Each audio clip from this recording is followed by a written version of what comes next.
Salam, saudara-saudari terkasih. Dalam katekese audiovisual ini, kita akan mengenal lebih dekat Injil Markus. Injil yang menjadi salah satu sumber utama tentang Yesus Kristus.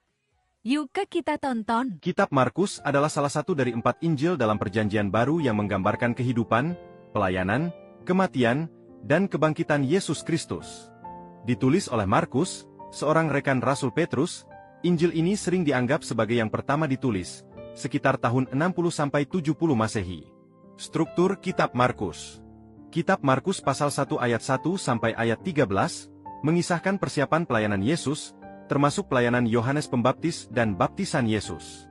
Kitab Markus pasal 1 ayat 14 sampai pasal 8 ayat 26, menceritakan mukjizat, pengajaran, dan konfrontasi Yesus dengan pemimpin agama. Kitab Markus pasal 8 ayat 27 sampai pasal 10 ayat 52, Yesus mulai menjelaskan tujuannya sebagai Mesias yang harus menderita. Kitab Markus pasal 11 ayat 1 sampai pasal 15 ayat 47, peristiwa dari masuknya Yesus ke Yerusalem hingga penyalibannya. Kitab Markus pasal 16 ayat 1 sampai ayat 20, kemenangan Yesus atas kematian dan perintahnya kepada para murid untuk memberitakan Injil. Kitab Markus adalah Injil yang penuh dinamika, mengajak pembaca untuk melihat Yesus bukan hanya sebagai guru, tetapi sebagai hamba yang penuh kuasa. Dari kisah-kisahnya, kita diajak untuk hidup dalam iman, melayani dengan kasih, dan setia kepada Tuhan hingga akhir. Dalam Katekismus Gereja Katolik 125-127 bahwa Injil adalah pusat kitab suci.